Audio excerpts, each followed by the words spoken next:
Comment j'ai perfectionné ma prononciation. La salle était silencieuse ce matin-là. Mon cœur battait très fort dans ma poitrine. Mes mains tremblaient un peu sur la table.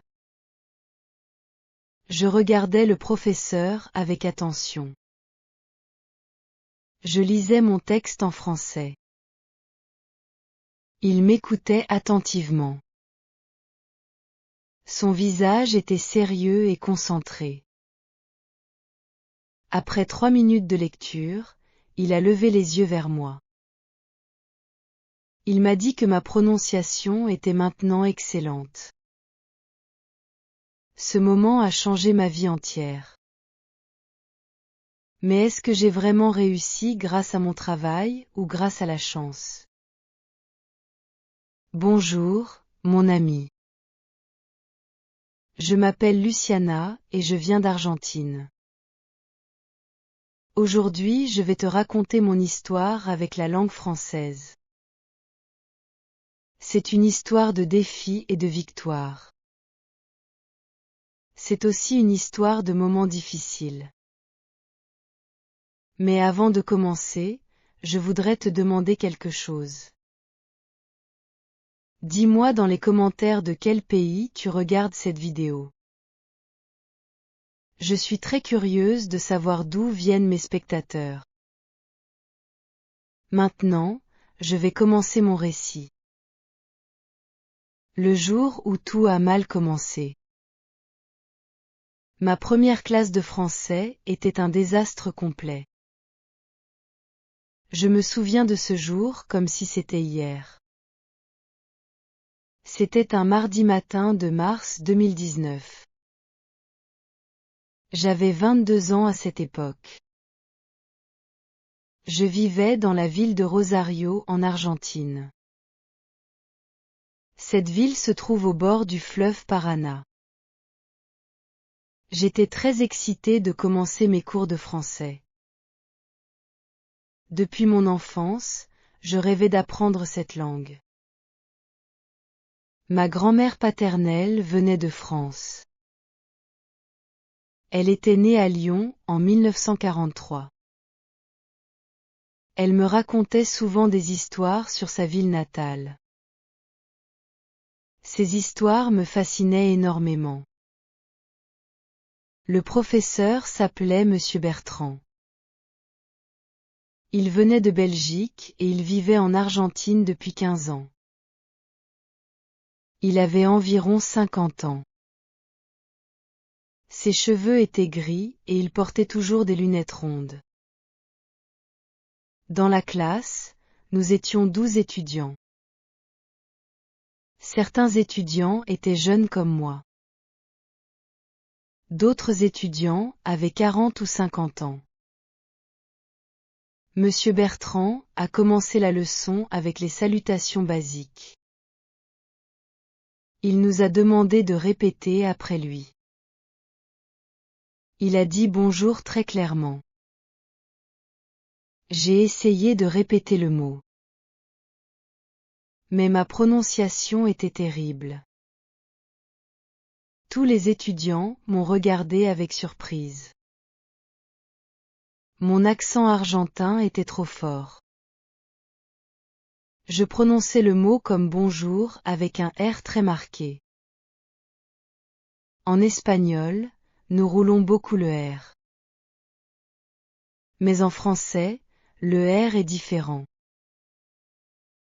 Il vient de la gorge et non pas de la langue. Monsieur Bertrand m'a demandé de répéter encore.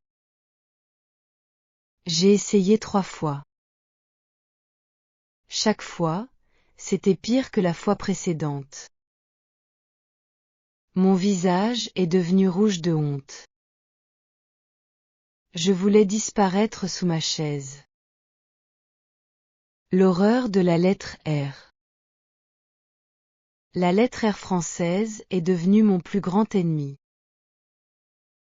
Mon ami, tu ne peux pas imaginer combien cette lettre m'a causé de problèmes. Pendant les 4 premières semaines de cours, je ne pouvais pas prononcer un seul R correctement. Chaque mot avec un R devenait un défi impossible. Des mots simples comme regarder, rire, rouge ou partir étaient mes cauchemars quotidiens. Les autres étudiants progressaient rapidement. Mais moi, je restais bloqué sur cette lettre maudite. Monsieur Bertrand était patient avec moi. Il passait 15 minutes supplémentaires après chaque cours pour m'aider. Il m'expliquait la position de la langue. Il me montrait comment utiliser ma gorge. Il faisait des exercices de respiration avec moi. Mais rien ne fonctionnait vraiment bien. Mon R argentin restait toujours présent. Un jour, une étudiante nommée Clara m'a dit quelque chose de blessant. Elle m'a dit que peut-être le français n'était pas fait pour moi. Ces paroles m'ont fait très mal. Je suis rentrée chez moi en pleurant ce jour-là. Ma mère m'a vu pleurer dans ma chambre. Elle m'a demandé ce qui se passait. Je lui ai tout expliqué. Elle m'a dit que j'avais deux options. Je pouvais abandonner mes rêves ou je pouvais me battre plus fort. Ma mère a toujours été une femme forte. Elle a élevé 3 enfants seule après la mort de mon père. Elle m'a appris que les obstacles sont des opportunités déguisées. Cette conversation m'a donné de la force. J'ai décidé de ne jamais abandonner. La découverte qui a tout changé. Un samedi après-midi, je cherchais des solutions en ligne. Je regardais des vidéos sur la prononciation française. J'ai trouvé un site en ligne qui expliquait la phonétique. Ce site s'appelait Phonétique française facile. Il contenait 347 exercices différents. Chaque exercice était accompagné d'un enregistrement audio. J'ai écouté attentivement beaucoup d'enregistrements. Puis j'ai fait une découverte importante. Le R français n'était pas un son unique. Il avait plusieurs variations selon sa position dans le mot. Cette information était révolutionnaire pour moi. Personne ne m'avait expliqué cela auparavant. Le R au début d'un mot était différent du R au milieu. Le R à la fin d'un mot était encore différent. J'ai commencé à étudier ces différences. J'ai passé 4 heures ce samedi-là sur ce site. J'ai répété les exercices encore et encore. Mes voisins ont probablement pensé que j'étais devenue folle. Mais je m'en fichais complètement. Le dimanche, j'ai continué mes exercices. J'ai enregistré ma voix sur mon téléphone. Puis j'ai comparé ma prononciation avec les enregistrements du site. Petit à petit, je commençais à entendre les différences. Mon R devenait moins roulé. Il commençait à venir de ma gorge. C'était encore imparfait, mais c'était un début. Le lundi, je suis allé en classe avec beaucoup d'espoir. Monsieur Bertrand nous a demandé de lire un texte. Quand mon tour est arrivé, j'ai lu avec concentration. Le texte contenait 15 mots avec la lettre R. Après ma lecture, la classe est restée silencieuse. Monsieur Bertrand me regardait avec un grand sourire. Il m'a félicité devant tous les étudiants. Il a dit que j'avais fait des progrès énormes. Mon cœur s'est rempli de joie. Même Clara m'a souri gentiment. Ce moment a confirmé quelque chose d'important. Avec les bonnes méthodes et la persévérance, tout était possible. La bataille contre les voyelles nasales. Après avoir beaucoup amélioré mon air français, j'ai rencontré un nouveau problème. Les voyelles nasales françaises sont très différentes de l'espagnol. En français, il existe 4 voyelles nasales principales. Ces voyelles sont le an, le in, le on et le in. Pour un hispanophone, ces sons sont très compliqués. Nous n'avons pas de voyelles nasales en espagnol. Donc notre oreille ne peut pas facilement les distinguer. Au début, je confondais constamment ces sons. Par exemple, je ne voyais pas de différence entre vin et vent.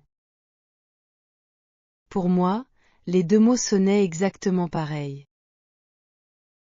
La même chose arrivait avec bon et ban. Monsieur Bertrand nous a expliqué que c'était normal. Il a dit que 80% des étudiants hispanophones avaient ce problème. Mais il a aussi dit que c'était possible de le surmonter. Il fallait juste beaucoup de pratique et d'attention. J'ai acheté un livre qui s'appelait Les voyelles du français. Ce livre contenait 256 pages d'exercices. Chaque page était consacrée à un son spécifique. Le livre venait avec un disque audio. J'écoutais ce disque tous les jours pendant mes trajets en bus. De ma maison à l'université, le trajet durait 40 minutes. Pendant ces 40 minutes, je répétais les exercices du disque. Les autres passagers me regardaient bizarrement. Mais leur opinion ne m'importait plus du tout. Ma colocataire, Valéria, m'a beaucoup aidée pendant cette période. Elle étudiait la musique à l'université. Elle avait une oreille très développée pour les sons. Elle m'a proposé un exercice intéressant. Elle prononçait des paires de mots et je devais identifier les différences. Par exemple, elle disait vin puis vent. Je devais dire quel mot elle avait prononcé en premier.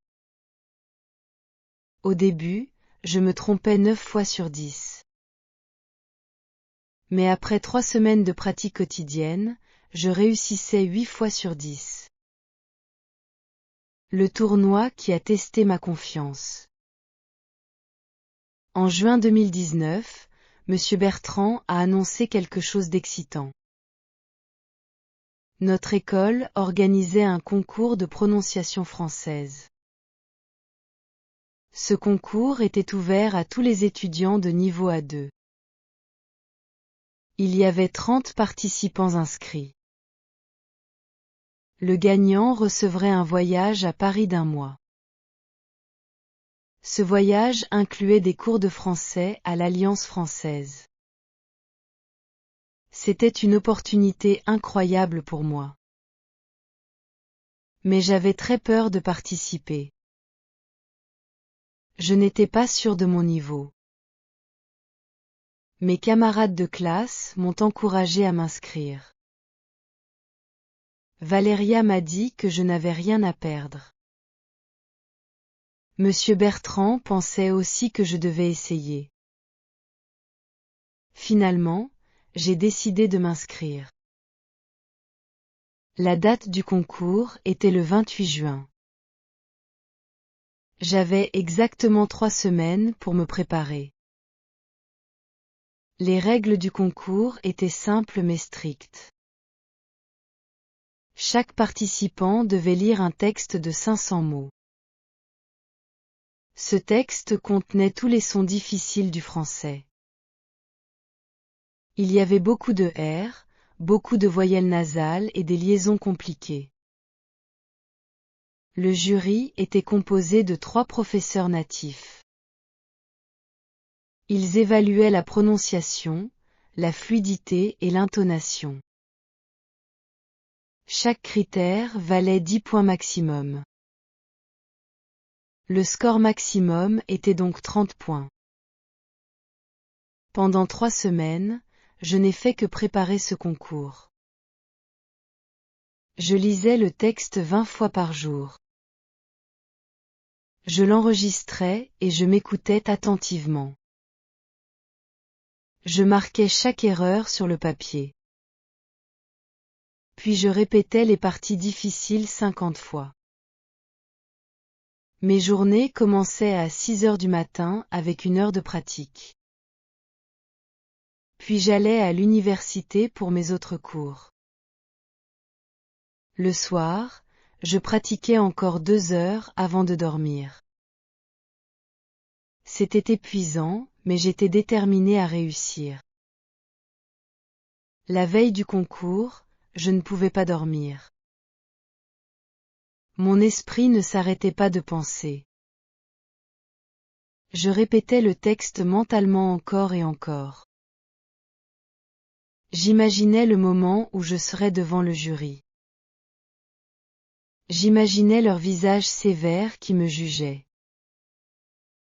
À 3 heures du matin, j'ai abandonné l'idée de dormir. Je me suis levée et j'ai bu du thé. J'ai ouvert mon livre de français préféré. C'était une collection de poèmes de Jacques Prévert. Lire ces poèmes m'a calmé un peu. Le matin du grand jour. Le 28 juin est arrivé très rapidement. Je me suis réveillée à 7 heures. Mon estomac était noué par le stress. Je ne pouvais pas manger de petit déjeuner. Valéria m'a préparé un café fort. Elle m'a dit que j'allais être brillante. Ma mère m'a appelé pour me souhaiter bonne chance. Elle m'a rappelé que j'avais déjà gagné en arrivant jusqu'ici. Ces paroles m'ont donné du courage. Le concours avait lieu à 11 heures. Je suis arrivée à l'école à 10h30. Il y avait déjà beaucoup de participants dans la salle d'attente. Certains répétaient leur texte à voix basse. D'autres paraissaient très confiants et détendus.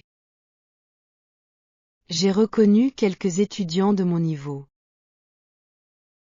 Il y avait aussi des étudiants d'autres écoles que je ne connaissais pas. L'atmosphère était tendue et compétitive. Une organisatrice nous a expliqué le déroulement. Les participants passeraient dans l'ordre alphabétique. Mon nom de famille est Méné, donc je passerai vers le milieu. Cela me donnait du temps pour me calmer. Mais cela me donnait aussi du temps pour devenir plus nerveuse. Le premier participant est entré dans la salle. Nous entendions sa voix à travers la porte. Il lisait avec une voix tremblante. Après 5 minutes, il est sorti. Son visage était pâle et il semblait épuisé. Les participants se succédaient un par un. Certains sortaient avec le sourire. D'autres sortaient visiblement déçus. Mon tour approchait de plus en plus. Mon cœur battait comme un tambour.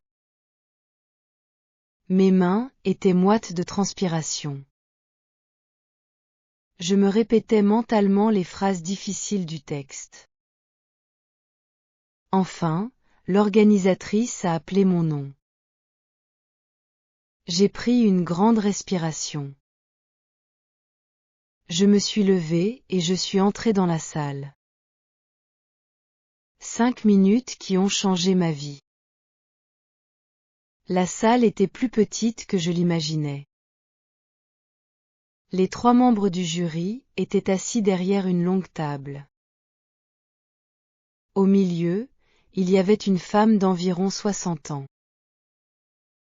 Elle avait des cheveux blancs et des yeux bleus perçants. À sa gauche, un homme jeune avec une barbe rousse. À sa droite, une femme élégante aux cheveux noirs.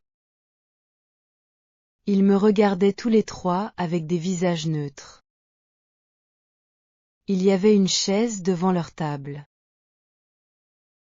L'organisatrice m'a indiqué de m'asseoir. La femme aux cheveux blancs m'a salué poliment. Elle s'est présentée comme Madame Dubois. Elle m'a expliqué que je disposais de 5 minutes maximum. Je devais lire le texte une seule fois. Si je faisais une erreur, je ne pouvais pas recommencer. Elle m'a demandé si j'étais prête. J'ai répondu oui avec une voix qui tremblait un peu. Elle m'a tendu le texte imprimé sur une feuille blanche. J'ai regardé le texte pendant quelques secondes. C'était le même texte que j'avais pratiqué pendant 3 semaines. Je connaissais chaque mot par cœur. Mais maintenant, sous le regard du jury, tout semblait différent. Les mots paraissaient soudainement étrangers et difficiles. J'ai fermé les yeux une seconde. J'ai pensé à ma grand-mère qui aimait tant la France. J'ai pensé à ma mère qui croyait en moi. J'ai pensé à tout le travail que j'avais fait. Puis j'ai ouvert les yeux et j'ai commencé à lire. Ma voix est sortie claire et forte. J'ai prononcé chaque mot avec attention et précision. Les R sortaient naturellement de ma gorge. Les voyelles nasales étaient distinctes et correctes. Je faisais les liaisons aux bons endroits. Ma lecture était fluide et naturelle. Je ne pensais plus au jury. Je ne pensais plus au concours. Je ne pensais qu'aux mots et à leur musique. Le texte parlait d'un voyage en train à travers la campagne française. Je voyais les images dans ma tête pendant que je lisais. Après 4 minutes et 30 secondes, j'ai prononcé le dernier mot. Le silence a rempli la salle. Les 3 membres du jury me regardaient. Leur visage ne montrait aucune émotion. Madame Dubois a noté quelque chose sur son papier. L'homme à la barbe rousse a fait de même. La femme aux cheveux noirs a hoché la tête. Madame Dubois m'a remercié. Elle m'a dit que les résultats seraient annoncés dans 2 heures. Je me suis levée et je suis sortie de la salle. L'attente insupportable. Dans la salle d'attente, j'ai retrouvé Valéria. Elle m'avait accompagnée pour me soutenir. Elle m'a demandé comment cela s'était passé. Je lui ai dit que je ne savais pas vraiment. Je pensais avoir bien fait. Mais je n'étais pas sûre du tout. Nous sommes sortis prendre l'air. Il faisait froid dehors malgré le mois de juin. L'hiver argentin était bien installé. Nous avons marché dans le parc près de l'école. Valéria essayait de me distraire en parlant d'autre chose. Elle me racontait des histoires drôles de son cours de piano. Mais je ne pouvais pas vraiment écouter. Mon esprit était complètement concentré sur le concours. Je rejouais ma lecture dans ma tête. J'essayais de me rappeler si j'avais fait des erreurs. Peut-être que mon R dans le mot partir n'était pas parfait. Peut-être que ma liaison entre les et arbres était incorrecte. Ces doutes me torturaient mentalement. Après 1 heure de marche, nous sommes retournés à l'école. D'autres participants attendaient aussi dans le parc. Certains fumaient des cigarettes avec nervosité. D'autres mangeaient des sandwichs sans appétit. Tout le monde avait le même regard anxieux. Le temps passait très lentement. Chaque minute semblait durer 1 heure. Je regardais ma montre toutes les 2 minutes. Encore 1 heure avant l'annonce des résultats. À 13 heures précises, l'organisatrice nous a appelés. Nous devions tous retourner dans la grande salle. Les 30 participants sont entrés et se sont assis. Le jury était maintenant debout devant nous. Madame Dubois tenait une enveloppe blanche dans sa main. Elle a commencé par nous remercier tous. Elle a dit que le niveau était très élevé cette année. Elle a ajouté que la décision avait été difficile pour le jury. Mon cœur battait tellement fort que je l'entendais dans mes oreilles. Le moment de vérité. Madame Dubois a ouvert l'enveloppe lentement. Elle a sorti une feuille de papier. Elle a ajusté ses lunettes sur son nez. Elle a regardé la salle pendant quelques secondes. Puis elle a commencé à parler.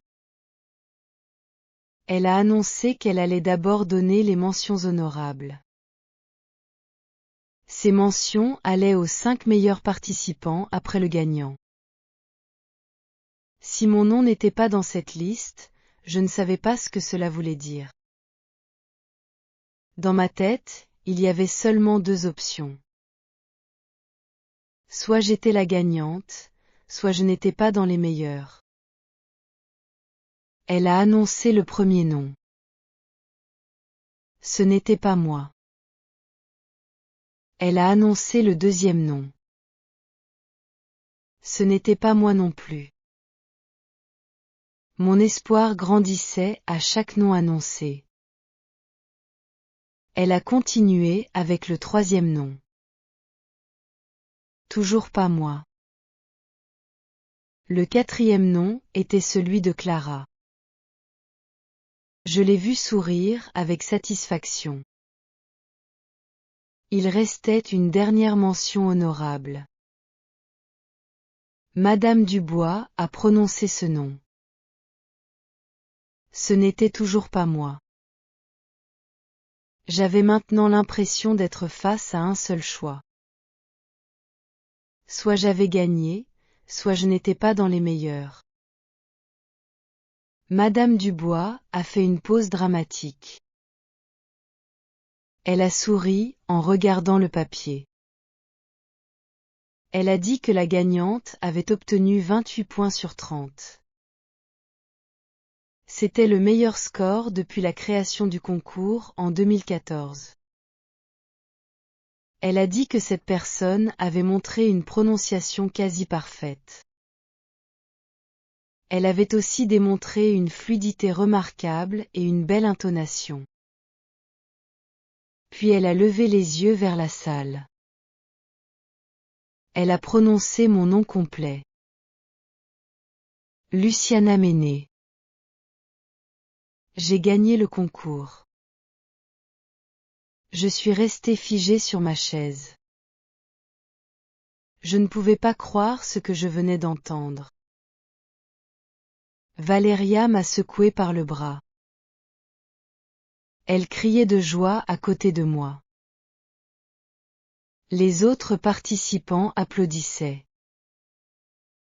Madame Dubois me faisait signe d'approcher. Je me suis levée avec des jambes tremblantes.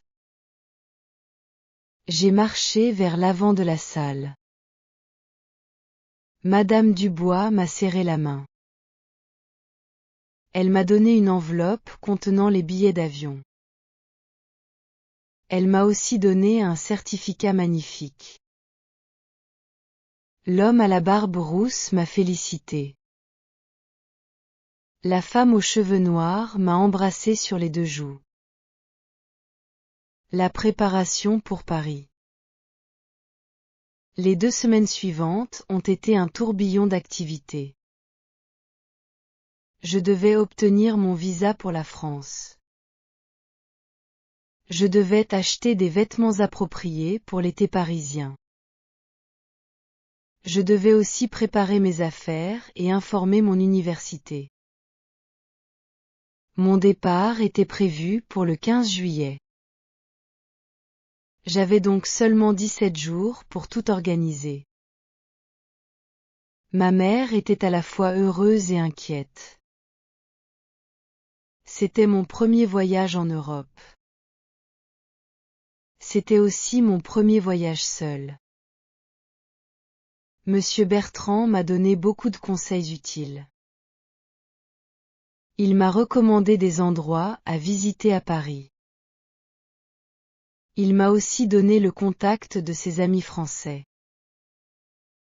Il m'a dit qu'il pourrait m'aider si j'avais des problèmes. Je lui ai demandé comment je pouvais continuer à améliorer ma prononciation. Il m'a suggéré de parler avec des Français tous les jours. Il m'a dit que l'immersion était la meilleure méthode d'apprentissage. Il avait totalement raison sur ce point. J'ai aussi cherché des informations sur l'Alliance française de Paris. Cette école existe depuis 1883. Elle a formé plus de 500 000 étudiants du monde entier. Les cours que j'allais suivre duraient 3 heures par jour. Ils se concentraient sur la conversation et la phonétique. Il y aurait aussi des activités culturelles l'après-midi. Des visites de musées, des promenades dans les quartiers historiques et des ateliers de cuisine française. J'étais très excitée par tout ce programme. La veille de mon départ, j'ai à peine dormi. J'ai vérifié mon sac 10 fois. J'avais peur d'oublier quelque chose d'important. Ma mère est restée avec moi toute la soirée. Nous avons regardé ensemble des photos de ma grand-mère. Elle avait gardé des photos de Lyon, prises dans les années 1950. Ces photos en noir et blanc montraient une ville magnifique. Ma grand-mère avait quitté la France en 1965. Elle était venue en Argentine pour se marier. Elle avait toujours gardé la nostalgie de son pays natal. Le vol qui a ouvert un nouveau monde. Le 15 juillet au matin, Valéria et ma mère m'ont accompagnée à l'aéroport. Nous sommes arrivés 3 heures avant le départ. L'aéroport de Rosario était petit et calme. Mon vol incluait une escale à Buenos Aires. Puis un vol direct de 13 heures jusqu'à Paris. Je n'avais jamais passé 13 heures dans un avion. J'étais nerveuse, mais aussi très excitée. Au moment de dire au revoir, ma mère a pleuré. Elle m'a serré fort dans ses bras. Elle m'a dit d'être prudente et de l'appeler souvent. L'avion a décollé à 11 heures précises. Je regardais par la fenêtre pendant que Rosario devenait de plus en plus petite. Je pensais à tout le chemin parcouru. Il y a seulement 4 mois, je ne pouvais pas prononcer un seul R correctement. Maintenant j'allais à Paris avec un prix gagné grâce à ma prononciation. La vie est vraiment surprenante parfois. Pendant le vol, j'ai essayé de dormir. Mais c'était impossible à cause de l'excitation. J'ai regardé 2 films français avec les sous-titres. J'ai aussi pratiqué mon français avec l'hôtesse de l'air. Nous sommes arrivés à Paris le 16 juillet à 9 heures du matin. L'aéroport Charles de Gaulle était énorme et impressionnant. Il y avait des gens de tous les pays du monde. J'ai entendu parler français partout autour de moi. C'était magique d'entendre cette langue dans son contexte naturel. J'ai pris le train RER jusqu'au centre de Paris. Ma résidence étudiante se trouvait dans le 5e arrondissement. C'était le quartier latin, près de la Sorbonne. La résidence s'appelait Maison des étudiants internationaux. C'était un bâtiment ancien et charmant. Ma chambre était petite mais confortable. Elle avait une fenêtre qui donnait sur une petite rue pavée. Je pouvais voir les toits de Paris et la tour Eiffel au loin. J'ai défait mes bagages rapidement. Puis je suis sortie explorer le quartier. Les rues étaient pleines de cafés et de librairies. Les gens marchaient vite en parlant au téléphone. L'odeur du pain frais venait des boulangeries. J'étais vraiment à Paris, et ce n'était pas un rêve. En sortant de la résidence, j'ai immédiatement remarqué les différences avec Rosario. Les immeubles étaient beaucoup plus vieux et plus hauts. Les rues étaient plus étroites et plus sinueuses. Les voitures étaient plus petites qu'en Argentine. Les motos et les scooters circulaient partout entre les voitures. Le bruit de la circulation était constant et intense. Mais ce bruit ne me dérangeait pas du tout. C'était le son de Paris et je l'adorais. Les premiers jours à l'Alliance française. Mon premier cours à l'Alliance française était le lendemain. Je suis arrivée 30 minutes en avance. Le bâtiment se trouvait boulevard Raspail. C'était un immeuble élégant, avec une grande cour intérieure. Dans la salle d'attente, j'ai rencontré d'autres étudiants internationaux. Il y avait une fille du Japon nommée Yuki. Un garçon brésilien qui s'appelait Thiago. Une femme russe prénommée Irina. Et un homme coréen du nom de Minjun. Nous étions 15 étudiants dans notre classe. Notre professeure s'appelait Madame Lefebvre. Elle avait environ 40 ans. Ses cheveux châtains étaient attachés en chignon. Elle portait une robe bleue et des boucles d'oreilles argentées. Elle parlait avec une voix claire et agréable. Son accent était celui de Paris. Dès la première minute, elle nous a fait parler. Elle voulait évaluer notre niveau réel de prononciation. Chaque étudiant devait se présenter en français. Nous devions parler de notre pays et de nos motivations. Quand mon tour est arrivé, j'ai parlé de l'Argentine. J'ai expliqué mon parcours avec la langue française. J'ai mentionné les difficultés que j'avais surmontées. Madame Lefebvre m'écoutait avec beaucoup d'attention. À la fin de ma présentation, elle a fait un commentaire. Elle a dit que ma prononciation était excellente. Mais elle a aussi remarqué un petit accent. Cet accent n'était pas un défaut. Il donnait une couleur spéciale à mon français. Elle a dit que beaucoup de francophones aimaient les accents étrangers. Les cours étaient intensifs mais passionnants. Nous commencions à 9 heures et finissions à midi.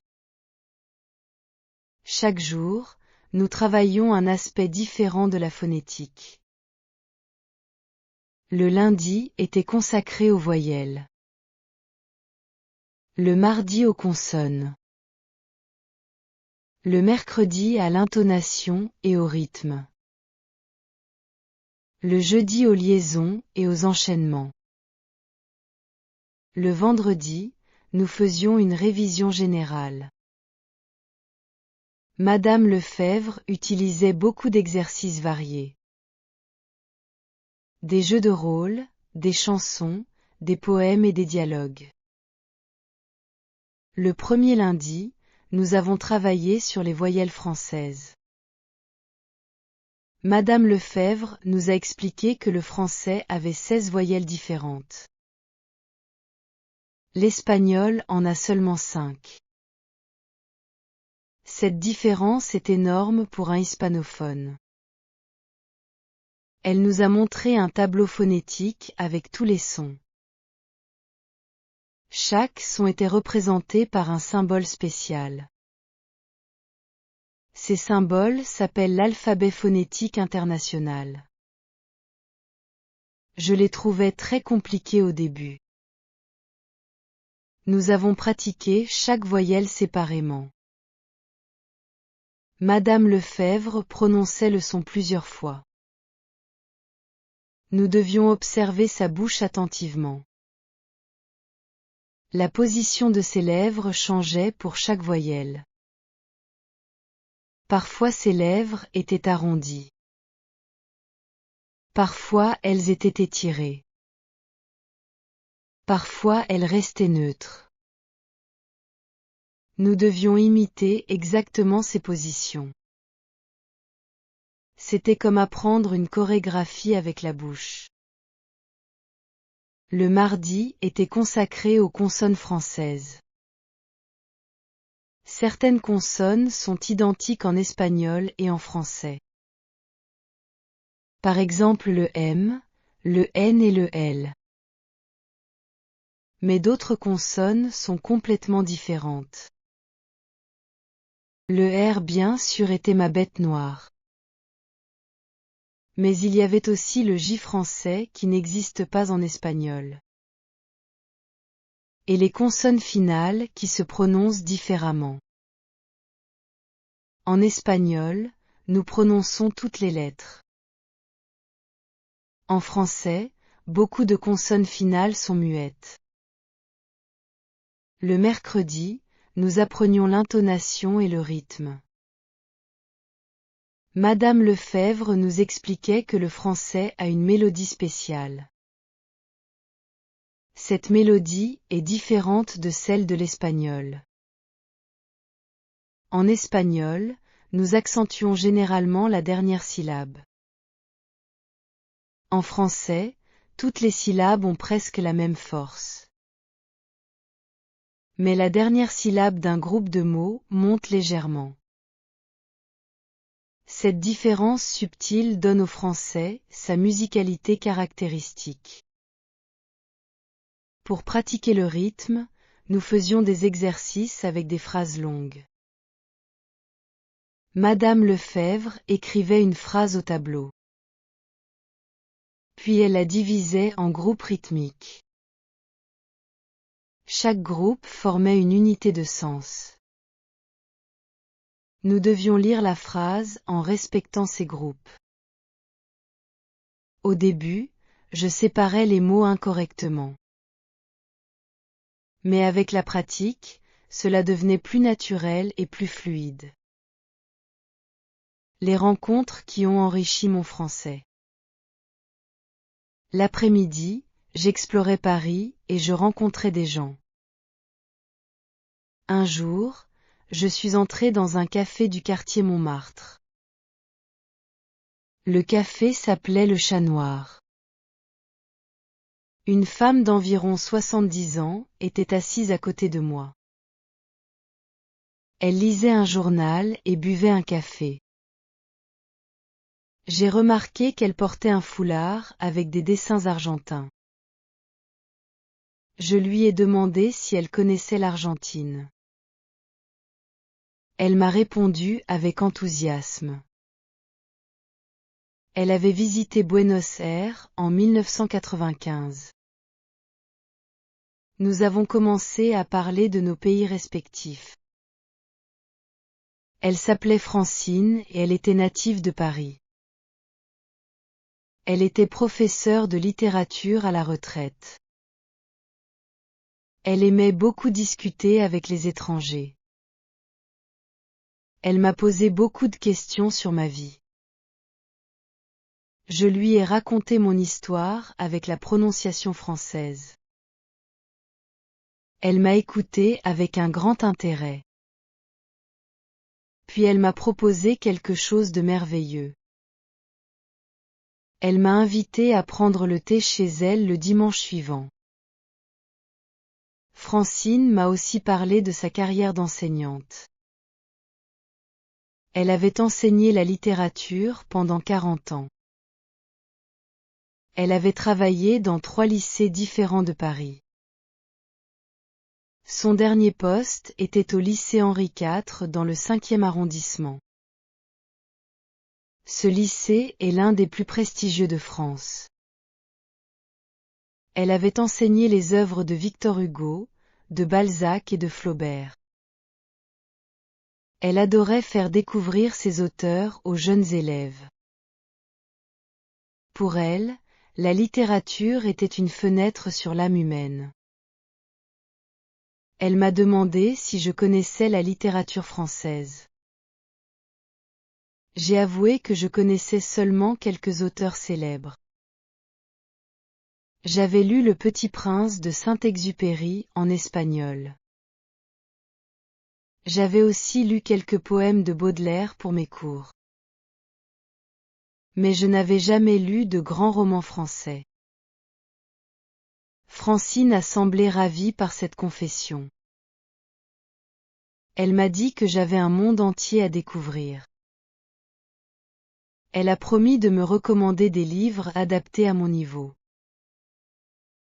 Le dimanche, je suis allée chez Francine. Elle habitait un appartement magnifique près du jardin du Luxembourg. Son appartement était rempli de livres. Il y avait des livres sur chaque mur. Elle m'a servi du thé et des gâteaux délicieux. Nous avons parlé pendant 4 heures.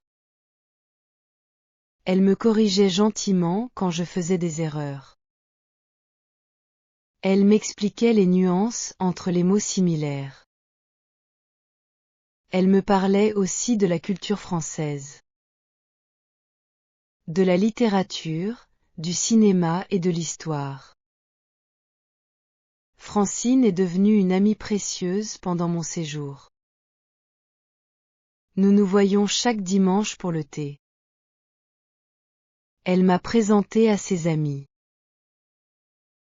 J'ai rencontré des écrivains, des professeurs et des artistes. Tous étaient fascinés par mon parcours linguistique. Il me posait des questions sur l'espagnol et l'argentin. Je leur expliquais les différences entre les deux langues. Ces conversations m'ont énormément enrichi. Elles ont amélioré non seulement ma prononciation, mais aussi ma compréhension culturelle. Le défi de comprendre les vrais Parisiens. Malgré mes progrès, j'avais encore des difficultés. Les Parisiens parlaient très vite. Ils utilisaient beaucoup d'expressions familières. Ils avalaient souvent certaines syllabes. Parfois je ne comprenais pas la moitié de ce qu'ils disaient. Dans les magasins, je devais souvent demander de répéter. Dans le métro, les annonces étaient incompréhensibles pour moi. C'était frustrant après tout mon travail. Un jour, j'en ai parlé à Madame Lefebvre. Elle m'a expliqué quelque chose d'important. Le français de la classe était différent du français de la rue. En classe, on parlait lentement et clairement. Dans la rue, les gens parlaient naturellement et rapidement. C'était normal de ne pas tout comprendre. Même les Français d'autres régions avaient ce problème à Paris. Elle m'a conseillé de m'exposer davantage aux Français authentiques. J'ai donc commencé à faire des choses différentes. Je me suis inscrite à un groupe de théâtre amateur. Dans ce groupe, nous lisions des pièces françaises classiques. Les répétitions avaient lieu 2 fois par semaine. C'était très difficile au début. Le langage théâtral est complexe et poétique. Mais les autres membres m'ont beaucoup aidé. Ils m'expliquaient le sens des phrases compliquées. Ils me montraient comment placer ma voix correctement. Le groupe se réunissait dans une petite salle du 10e arrondissement. Cette salle appartenait à un ancien théâtre désaffecté. Les murs étaient couverts d'affiches de spectacles passés. L'atmosphère était très artistique et inspirante. Nous étions 15 membres dans le groupe. La plupart étaient des Français passionnés de théâtre. Mais il y avait aussi 2 autres étrangers. Un Japonais nommé Kenji et une Brésilienne nommée Marina. Notre directeur s'appelait Olivier. Il avait 55 ans et 30 ans d'expérience théâtrale. Il avait joué dans plusieurs théâtres parisiens. Il connaissait le répertoire classique par cœur. Sa passion pour le théâtre était contagieuse. Il nous encourageait à nous exprimer sans peur. Il répétait souvent que le théâtre était un espace de liberté. Dans cet espace, nous pouvions essayer et nous tromper sans jugement. La première pièce que nous avons travaillée était Tartuffe de Molière. Cette comédie a été écrite en 1664. Elle raconte l'histoire d'un hypocrite religieux nommé Tartuffe. Le texte est en vers alexandrin de 12 syllabes. Pour moi, lire ces vers était un défi immense. Je devais respecter le rythme et les rimes. Je devais aussi comprendre le sens profond des phrases. C'était comme résoudre un puzzle linguistique complexe. Olivier m'a donné le rôle de Dorine. Dorine est la servante de la famille. C'est un personnage comique et intelligent. Elle a beaucoup de répliques mordantes et amusantes. Au début, je ne comprenais pas toutes les subtilités du texte. Les jeux de mots du XVIIe siècle sont très différents. Mais Olivier prenait le temps de tout m'expliquer. Il me donnait le contexte historique de chaque scène. Il m'aidait à comprendre les références culturelles de l'époque. J'ai aussi commencé à regarder des séries françaises. Je regardais sans sous-titres pour forcer ma compréhension. Au début, je comprenais peut-être 40% du dialogue. Mais après 2 semaines, je comprenais environ 70%. Mes oreilles s'habituaient au rythme naturel du français. Je commençais à reconnaître les expressions courantes. Mon cerveau travaillait plus vite pour traiter les informations. C'était un entraînement mental intense, mais très efficace. Ma série préférée s'appelait 10%. C'est une comédie qui se passe dans une agence d'acteurs à Paris. Les dialogues sont rapides et pleins d'humour. Les personnages utilisent beaucoup d'expressions familières. Au début, je ne comprenais pas les blagues. Mais petit à petit, je commençais à saisir l'humour. Quand j'ai ri pour la première fois à une blague, j'étais tellement heureuse. C'était la preuve que mon français progressait vraiment bien. La découverte de mon propre accent. Une chose intéressante s'est produite pendant ma 3e semaine à Paris. J'ai réalisé que mon accent argentin ne disparaissait pas complètement. Même avec une bonne prononciation, certaines traces restaient présentes. Par exemple, mon intonation était légèrement différente. Les Français montaient et descendaient leur voix différemment. Ma mélodie était influencée par l'espagnol argentin.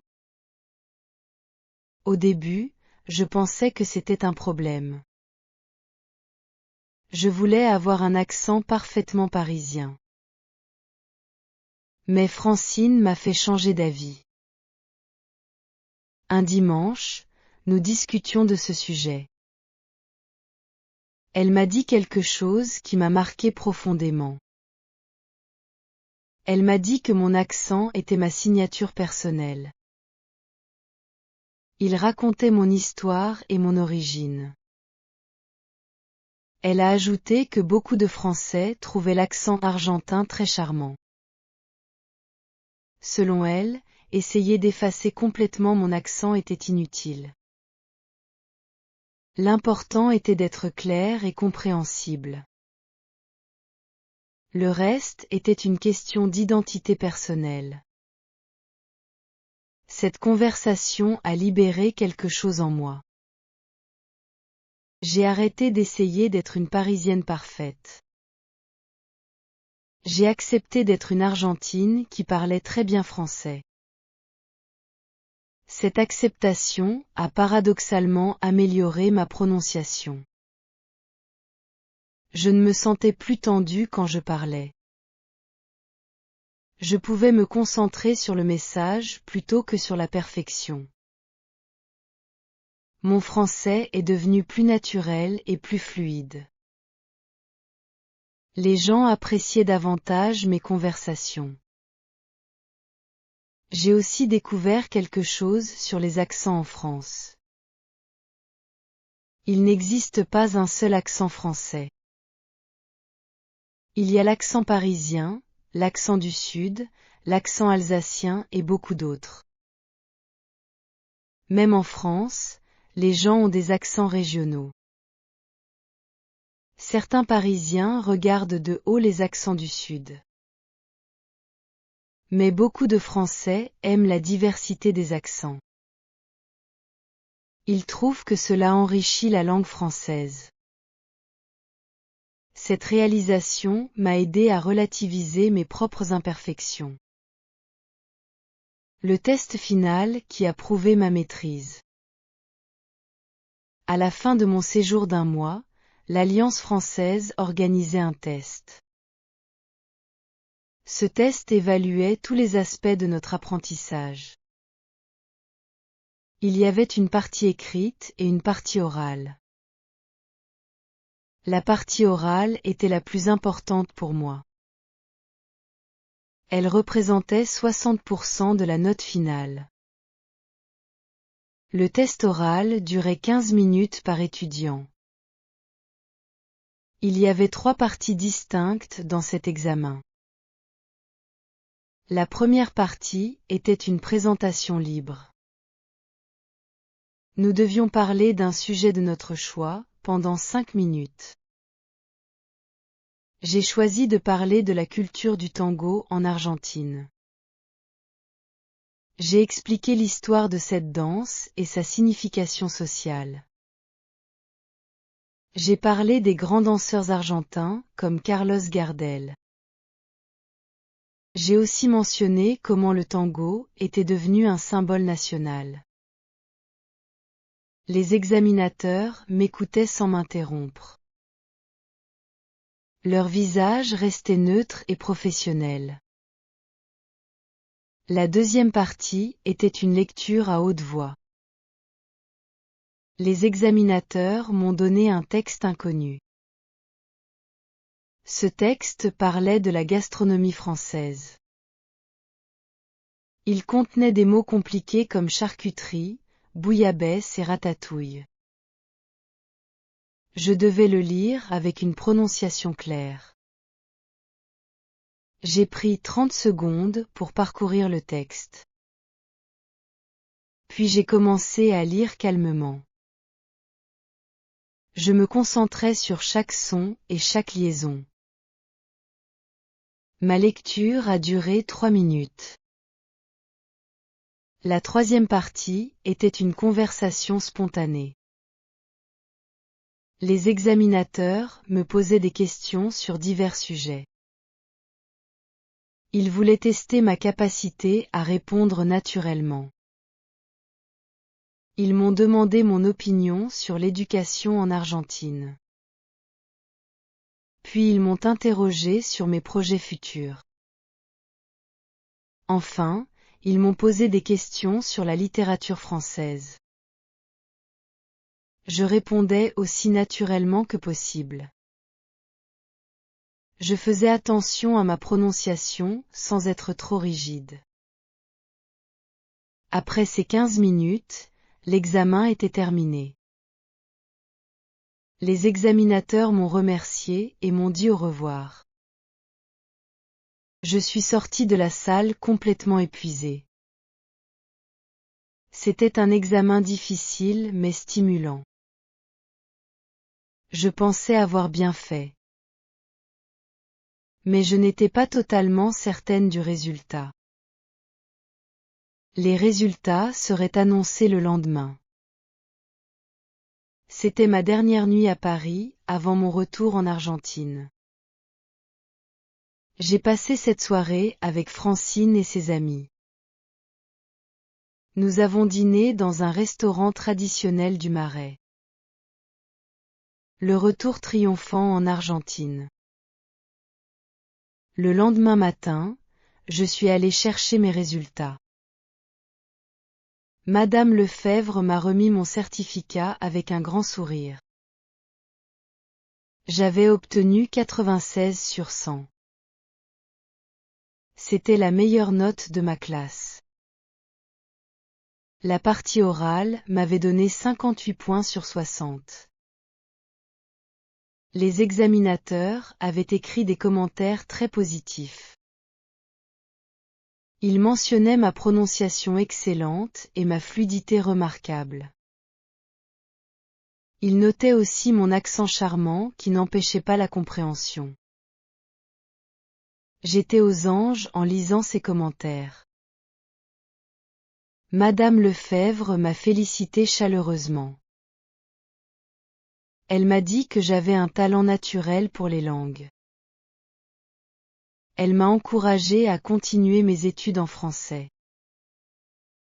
Elle pensait que je pourrais devenir traductrice ou professeure. Ces compliments me touchaient beaucoup. Ils confirmaient que tous mes efforts avaient porté leurs fruits. Je suis retournée à la résidence pour préparer mes bagages.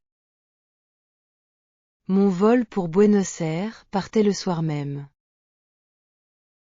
Francine est venue me dire au revoir à l'aéroport.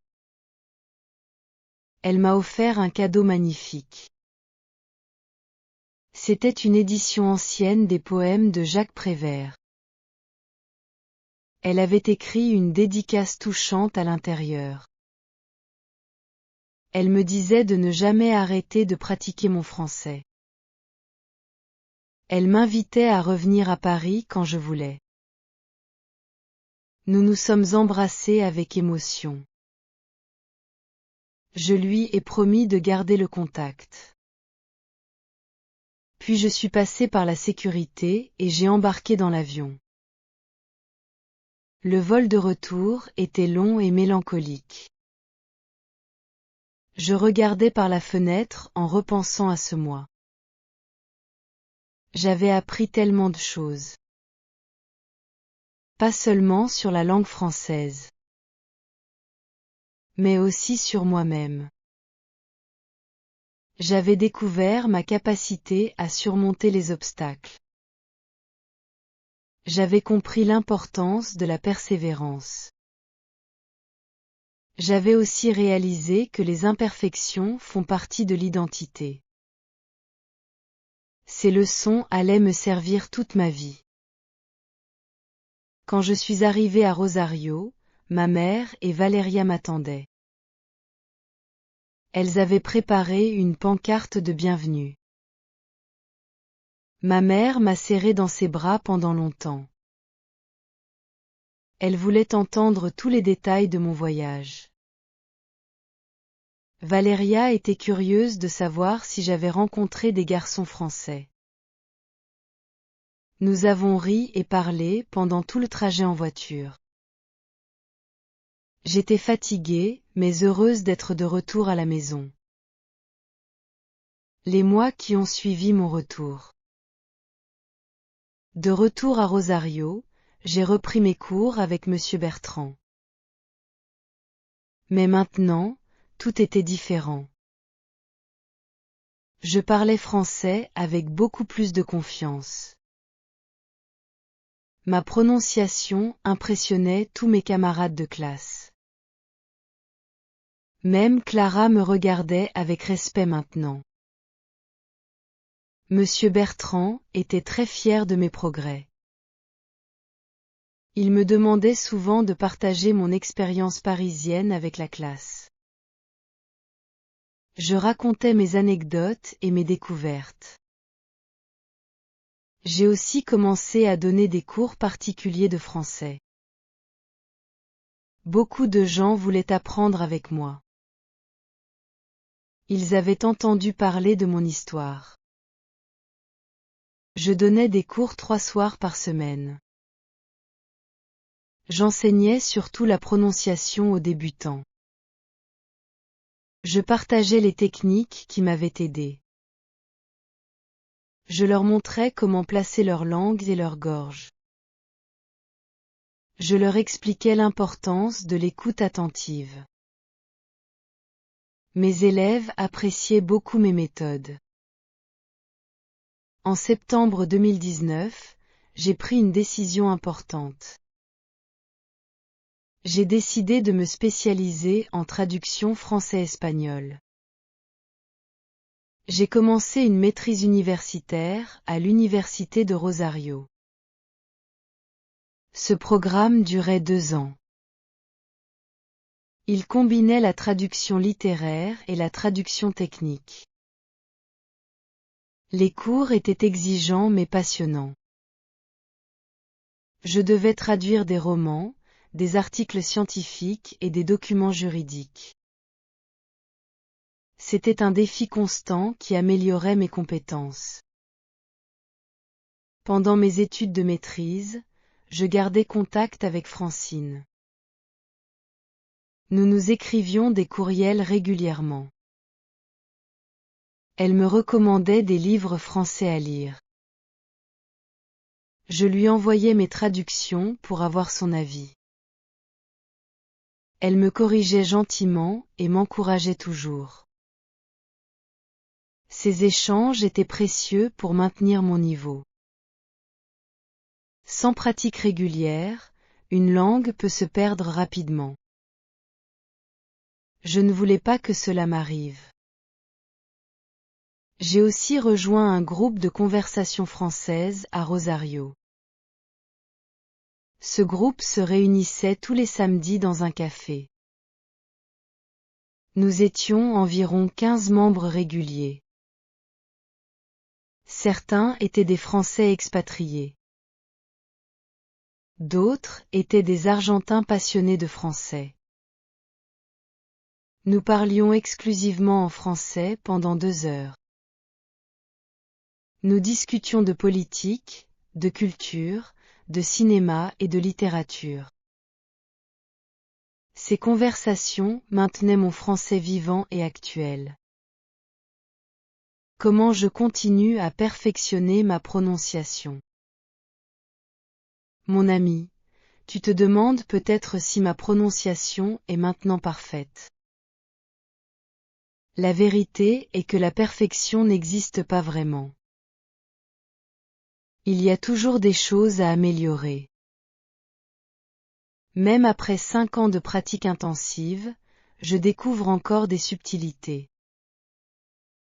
Par exemple, certaines liaisons facultatives me posent encore des questions. L'intonation dans certaines phrases complexes me demande encore de la réflexion. Mais c'est justement ce qui rend le français fascinant. J'ai développé plusieurs habitudes pour continuer ma progression. Chaque matin, j'écoute les actualités sur France Inter pendant 30 minutes. Cette radio française me permet de rester en contact avec le français contemporain. J'entends les nouveaux mots et les nouvelles expressions. Je m'habitue aux différents accents des journalistes et des invités. Cette exposition quotidienne est essentielle pour maintenir mon niveau. Je lis aussi beaucoup en français. Je lis au moins un livre français par mois. Je varie les genres entre romans, essais et poésie. La lecture enrichit mon vocabulaire et ma compréhension. Elle me montre aussi les structures de phrases complexes. Quand je trouve un mot nouveau, je le note dans un carnet. Puis je cherche sa prononciation exacte en ligne. Je répète ce mot 20 fois pour le mémoriser. J'utilise aussi des applications modernes pour pratiquer. Il existe maintenant des applications avec reconnaissance vocale. Ces applications évaluent la précision de ma prononciation. Elles me donnent un score pour chaque mot que je prononce. Elles identifient exactement mes erreurs. Par exemple, elles peuvent dire que mon E n'est pas assez fermé. Ou que mon U n'est pas assez arrondi. Cette technologie aide beaucoup pour les autocorrections. La leçon la plus importante que j'ai apprise. Si je devais résumer mon parcours en une seule leçon, ce serait celle-ci. La prononciation parfaite n'est pas l'objectif final. L'objectif est de pouvoir communiquer clairement et avec confiance. Mon accent argentin fait partie de mon identité. Il raconte mon histoire et mon origine. Les Français que je rencontre apprécient généralement cet accent. Ils me posent des questions sur l'Argentine. Ils me demandent de leur apprendre des mots en espagnol. J'ai aussi appris que l'erreur est une partie normale de l'apprentissage. Au début, j'avais tellement peur de faire des erreurs. Cette peur me paralysait et m'empêchait de progresser. Mais quand j'ai accepté mes erreurs, tout a changé. Les erreurs sont devenues des opportunités d'apprentissage. Chaque erreur m'enseignait quelque chose de nouveau. Cette attitude m'a libérée et accéléré ma progression. Une autre leçon importante concerne la régularité. Travailler intensément pendant une semaine ne suffit pas.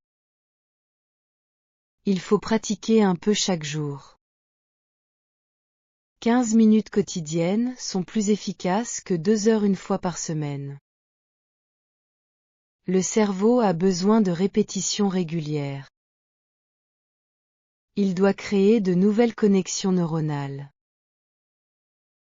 Ces connexions se renforcent avec la pratique constante. La régularité est vraiment la clé du succès. J'ai également compris l'importance de varier les méthodes d'apprentissage. Ne pas se limiter aux livres de grammaire. Écouter de la musique française. Regarder des films français. Parler avec des natifs. Lire des bandes dessinées françaises. Chaque méthode stimule le cerveau différemment. Cette diversité rend l'apprentissage plus complet et plus agréable. Elle évite aussi l'ennui et la monotonie. Où j'en suis aujourd'hui? Aujourd'hui, en janvier 2026, je travaille comme traductrice indépendante. Je traduis principalement des livres et des articles. J'ai traduit 12 livres français en espagnol. Certains de ces livres ont eu un grand succès en Argentine. Je suis très fière de ce travail. Il me permet de vivre de ma passion pour le français. Je gagne suffisamment d'argent pour vivre confortablement.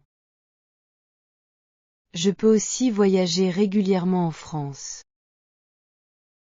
Je suis retournée à Paris 3 fois depuis ma première visite. Chaque visite dure environ 1 mois. Je loge toujours chez Francine, qui est devenue comme une grand-mère pour moi. Nous passons beaucoup de temps ensemble à discuter et à rire. Elle m'a présenté à son petit-fils qui a mon âge. Nous sommes devenus de bons amis. Il vient parfois en Argentine pour me rendre visite. J'ai aussi commencé à écrire un journal en ligne sur l'apprentissage du français. Dans ce journal en ligne, je partage mes expériences et mes conseils. Je raconte les difficultés que j'ai rencontrées et comment je les ai surmontées. Je donne des exercices pratiques pour améliorer la prononciation. Ce journal en ligne a maintenant 12 000 abonnés réguliers. Des lecteurs du monde entier me contactent. Ils me remercient pour mes conseils utiles. Ils me racontent leurs propres histoires d'apprentissage. Je donne aussi des conférences dans des écoles de langue. Je parle de mon parcours et de mes méthodes. J'essaie d'inspirer les étudiants qui rencontrent des difficultés. Je leur montre que tout est possible avec de la persévérance. Beaucoup d'étudiants me disent que mes conférences les ont motivés. Ils me disent que mon histoire leur donne de l'espoir. Ces retours me touchent profondément et me motivent à continuer. Mon message pour toi. Mon ami, si tu apprends le français maintenant, je veux te dire quelque chose. Ton parcours sera différent du mien. Tu auras tes propres difficultés et tes propres victoires. Peut-être que pour toi, le R ne sera pas un problème. Peut-être que ce seront les voyelles ou les liaisons. Mais peu importe tes difficultés, tu peux les surmonter. La clé est de ne jamais abandonner. Il y aura des moments de frustration et de découragement. Tu te demanderas si tu pourras vraiment parler français correctement. Tu compareras ta prononciation à celle des natifs. Tu te sentiras découragé par tes erreurs. Ces moments sont normaux et temporaires. Ils font partie du processus d'apprentissage. Tous les apprenants de langue passent par ces moments difficiles. Mais il y aura aussi des moments de joie et de fierté. Le jour où tu prononceras ton premier R correctement. Le jour où un natif te complimentera sur ton français. Le jour où tu comprendras un film entier sans sous-titres. Le jour où tu rêveras en français. Ces moments magiques compensent largement les moments difficiles. Ils te donnent la force de continuer. N'oublie jamais que chaque petit progrès est une victoire. Ne te compare pas aux autres. Compare-toi seulement à toi-même. Es-tu meilleur aujourd'hui qu'hier? Si la réponse est oui, alors tu es sur le bon chemin. La progression n'est pas toujours linéaire. Parfois tu avanceras rapidement. Parfois tu stagneras un peu. C'est normal et c'est acceptable. Le retour au début de mon histoire. Tu te souviens de la scène du début? J'étais dans une salle silencieuse. Mon cœur battait fort dans ma poitrine. Je lisais mon texte en français. Le professeur suivait le texte et il m'écoutait attentivement. Il m'a dit que ma prononciation était excellente. Ce moment était le test final de ma maîtrise. C'était en décembre 2021. J'avais terminé ma traduction de thèse. Le professeur évaluait ma prononciation de cette traduction. Ce jour-là, j'ai réalisé quelque chose d'important. Ma prononciation n'était pas parfaite à cause de mon travail uniquement. Elle n'était pas non plus parfaite à cause de la chance uniquement. C'était une combinaison des deux facteurs. J'avais travaillé dur pendant 3 ans. Mais j'avais aussi eu la chance de gagner ce concours. Ce concours m'avait permis d'aller à Paris. Paris m'avait permis de rencontrer Francine. Francine m'avait aidé à accepter mon accent. Alors, est-ce que j'ai vraiment réussi grâce à mon travail ou grâce à la chance? La réponse est que les deux sont importants. Le travail crée les opportunités. La chance les présente au bon moment. Mais sans travail, la chance ne sert à rien. Sans chance, le travail peut prendre plus de temps. L'important est de toujours travailler et de rester ouvert aux opportunités. Mon ami, j'espère que mon histoire t'a inspiré. J'espère qu'elle t'a donné des idées pour ton propre apprentissage. J'espère surtout qu'elle t'a montré que tout est possible. En 2019, je ne pouvais pas prononcer un simple bonjour. Aujourd'hui, je vis de la langue française. Si j'ai pu le faire, tu peux le faire aussi. Crois en toi et ne renonce jamais. N'oublie pas de me dire dans les commentaires d'où tu viens. J'aimerais beaucoup savoir qui sont mes lecteurs. J'aimerais connaître vos histoires d'apprentissage. Peut-être que ta ville se trouve à 10 000 kilomètres de la mienne. Peut-être que nous parlons des langues maternelles différentes. Mais nous partageons tous la même passion pour le français. Cette passion nous unit au-delà des frontières et des différences. Merci, mon ami, d'avoir lu mon histoire jusqu'au bout. Je te souhaite beaucoup de courage pour ton parcours linguistique. N'oublie jamais que chaque expert a été un jour un débutant. La seule différence est qu'il n'a jamais abandonné. Toi non plus, ne renonce jamais à tes rêves.